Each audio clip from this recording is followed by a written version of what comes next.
Ladies and gentlemen, welcome to PRC Foundation. তো guys, আজকের lecture শুরু করার পূর্বে তোমাদেরকে একটা প্রশ্ন করতে চাই। যদি তুমি এই লেকচারটা থেকে সামান্য পরিমাণ উপকৃত হও, তাহলে এই লেকচারটা শেয়ার করা তোমার রেসপন্সিবিলিটি। কেননা তুমি এই লেকচারটা শেয়ার করলে তোমার মতো আরো স্টুডেন্ট উপকৃত হবে। আর একটা ছোট্ট শেয়ার তোমার জনকল্যাণমূলক একটা কাজ করে দিবে, একটা ভালো কাজ করে দিবে। দ্বিতীয় নম্বর কথা হচ্ছে, এই লেকচারটা টেক্সট পড়ার জন্য অথবা নোটটা কালেক্ট করার জন্য আমাদের অফিসিয়াল ওয়েবসাইট ভিজিট করো। তো চলো আজকে লেকচারটা শুরু করি। তো গাইস, আজকে আমরা ইয়াং গুডম্যান ব্রাউন এই শর্ট স্টোরিটার উপরে বিস্তারিত আলোচনা করব। আজকের লেকচারটা যেভাবে সাজিয়েছি সেটা হচ্ছে কি concept about the story, themes, symbols, character list. তো গাইস চলো আমরা সর্বপ্রথমে কি কনসেপ্ট জেনে নিই। ইয়াং গুডম্যান ব্রাউন এই ছোট গল্পটি একজন আমেরিকান নভেলিস্ট, ডার্ক রোমান্টিক এবং short story writer Nathaniel Hawthorne লিখেছেন। Nathaniel Hawthorne a librarian 1804 to 1864। এই শর্ট স্টোরিটা পাবলিশ হয়েছিল 1835 সালে। এই শর্ট স্টোরিটার জনরা হচ্ছে অ্যালিগোরিক্যাল শর্ট স্টোরি। এই শর্ট স্টোরিটার টাইম সেটিং হচ্ছে 17th century Puritan time of new England. New ইংল্যান্ডের যে পিউরিটান টাইম চলছিল সেই টাইমটা। আর প্লেস সেটিং হচ্ছে স্যালেম ভিলেজ অফ ম্যাসাচুসেটস। তো স্যালেম ভিলেজে কিন্তু ন্যাথানিয়েল হথর্ন নিজেও জন্মগ্রহণ করেছিলেন। এবং আরেকটা প্লেস সেটিং হচ্ছে অ্যান অ্যালিগোরিক্যাল ফরেস্ট। তো এই হচ্ছে এই শর্ট স্টোরিটার কি concept. Now guys, coming to themes. তো এই শর্ট স্টোরিটাতে বেসিক্যালি 5টা থিমের উপরে ফোকাস করা হয়েছে। First of all, the weakness of public morality. That means মানুষের নৈতিকতা যে খুব দুর্বল চিত্তের, মানুষরা যে খুব দুর্বল চিত্তের, সে বিষয়টাকে এখানে উপস্থাপন করা হয়েছে। Second one, the inevitable loss of innocence. মানুষ তার জীবনে যে বিশুদ্ধতা এটা হারায় এবং পঙ্কিলতায় যে নিমজ্জিত হয় সে বিষয়টা কিন্তু এখানে ন্যাথানিয়েল হথর্ন ফুটিয়ে তুলেছেন। বেসিক্যালি এখানে যে বিষয়টাকে দেখানো হয়েছে সেটা হলো যে মানুষের যে এর পরবর্তীতে যেটা চলে আসে সেটা হচ্ছে ডিসইলিউশনমেন্ট, মতিভ্রমটা। বেসিক্যালি মানুষের হার্টটা যতক্ষণ পর্যন্ত পিওর থাকে ততক্ষণ পর্যন্ত কিন্তু তার হৃদয়ে কোনো খারাপ কিছু বাসা বাঁধতে পারে না। যখনই তার হার্ট, তার কনসিয়েন্স, তার বিবেক কলুষিত হয়ে যায় তখন কিন্তু তার বিভিন্ন ধরনের মতিভ্রম শুরু হয় এবং তার মধ্যে বিভিন্ন ধরনের খারাপ চিন্তা চেতনার জন্ম নেয়। আর এর ফলে কি সৃষ্টি হয়?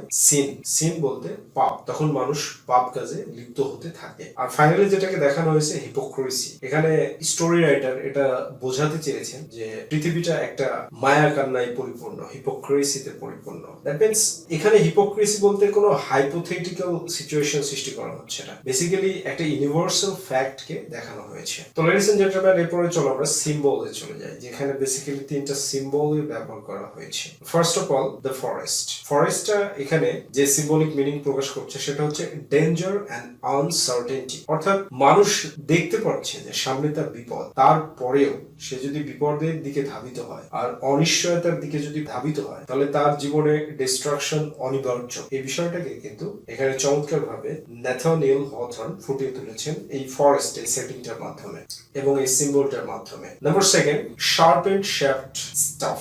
স্টাফ বলতে লাঠি। তো সাপের আকৃতির একটা লাঠি, আর এই লাঠিটার সিম্বল হচ্ছে এভিল, টেম্পটেশন। বেসিক্যালি খ্রিস্টান কনটেক্সটে শার্পেন্টকে এভিল এবং টেম্পটেশনের সিম্বলিক পয়েন্ট অফ ভিউ থেকে দেখা হয়ে থাকে। তো এরপরে যেটা আসে সেটা হচ্ছে পিঙ্ক রিবনস।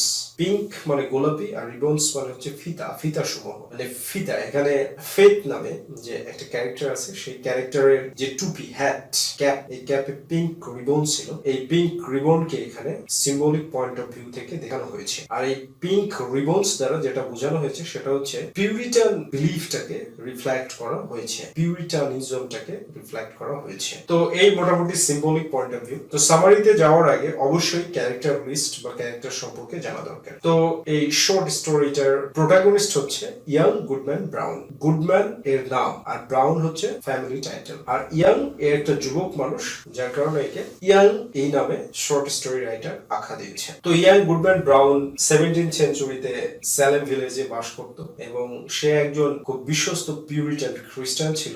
আর এই ক্যারেক্টারটার অ্যালিগোরিক্যাল জার্নির মাধ্যমে কিন্তু দেখানো হয়েছে যে মানুষের পাবলিক যে মোরালিটি সেটা কতটা উইক এবং লস অফ ইনোসেন্স কিভাবে হচ্ছে, মানুষরা সব ডিসইলিউশনমেন্টের মধ্যে রয়েছে, পৃথিবীটা পাপ পঙ্কিলতায় পরিপূর্ণ হয়ে গিয়েছে এবং তোমার এখানে যেটাকে দেখানো হয়েছে সেটাকে হিপোক্রেসি, দ্যাট মিন্স পৃথিবীটা হচ্ছে মায়া কান্নায় পরিপূর্ণ, সবাই আমরা অভিনয় করছি, বিভিন্ন ধরনের অভিনয় করছি। তো দ্য ফরেস্ট এই সিম্বলটাকে guys from my point of view আমি আরো একটা জিনিস এখানে ডিসকভারি করে তোমাদেরকে বলতে চাই যে ফরেস্টটা কিন্তু সিম্বল অফ দ্য ওয়ার্ল্ড।